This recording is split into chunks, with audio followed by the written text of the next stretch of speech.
Bonsoir. Ce soir, je vous emmène près d'une rivière, la Madison, dans un coin des Appalachies, les Crazy Mountains, bref, dans un état des États-Unis que les lecteurs de polar apprécient particulièrement, le Montana.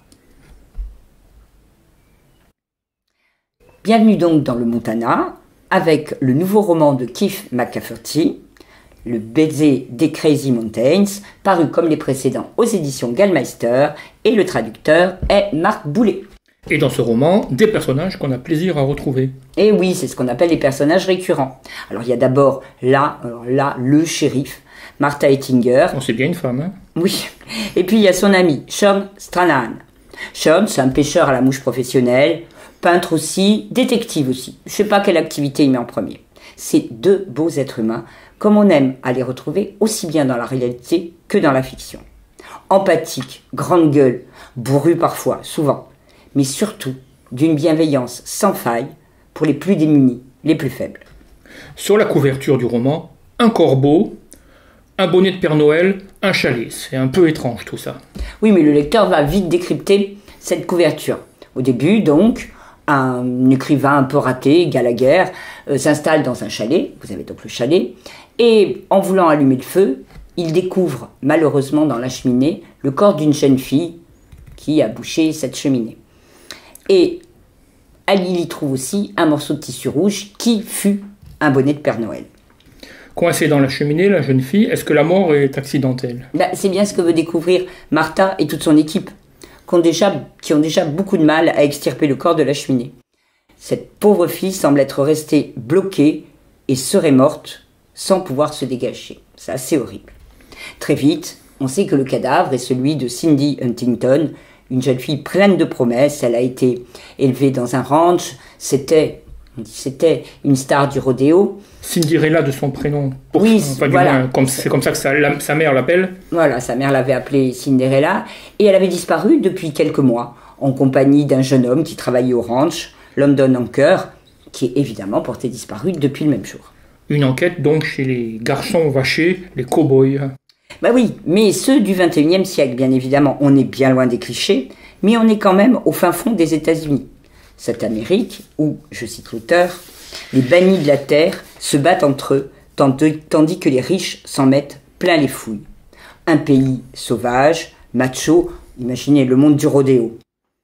Et aussi un pays pauvre, très pauvre.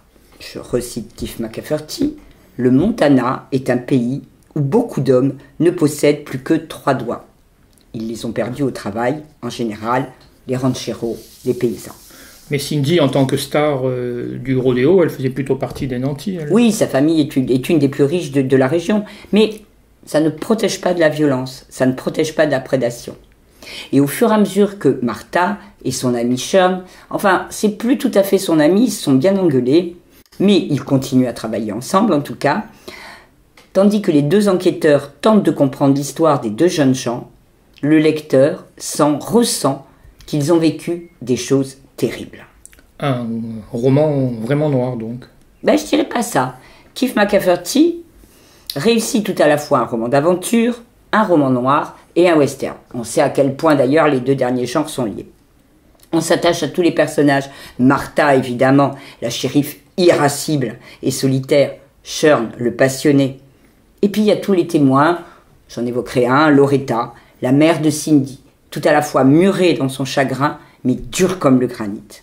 Et puis il y en a plein d'autres, et vous les découvrirez soit avec plaisir, mais parfois avec horreur, tant la plume de l'écrivain américain fait vibrer toute la palette des émotions.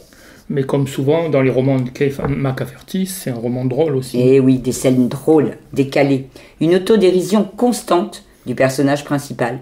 Et puis, dernière émotion, la poésie. Celle qui se cache dans les paysages grandioses des Appalachies, ou bien dans une chaîne de pêche à la mouche. Alors, franchement, moi, cette activité, je l'aime pas du tout. Mais dans la Madison River, ça a l'air cool. Sauf pour les truites, évidemment. Petit extrait. Les gens vont à la pêche pour de multiples raisons. Certains pour oublier qu'ils vieillissent, ou pour revivre ce frisson qu'ils ont connu tout gamin, en voyant leur bouchon plonger à l'instant où une perche soleil engloutit le verre piqué sur leur hameçon. Sensation jubilatoire qui, 30 ans plus tard, revient chaque fois qu'une truite monte gober leur mouche artificielle. Ils pêchent parce que chaque lancer ressemble à une prière pour les croyants, à un espoir pour les païens, et plus ils lancent leur ligne, plus ils ont de chances que leurs vœux soient exaucés. Ils pêchent parce que chaque poisson est une merveille de la nature. Ses nageoires sont aussi délicates que les ailes d'un oiseau, sauf que vous pouvez attraper et toucher le premier, mais pas le second. Voilà, on vous laisse aller pêcher ce livre chez votre libraire favori. Bonsoir. Bonsoir.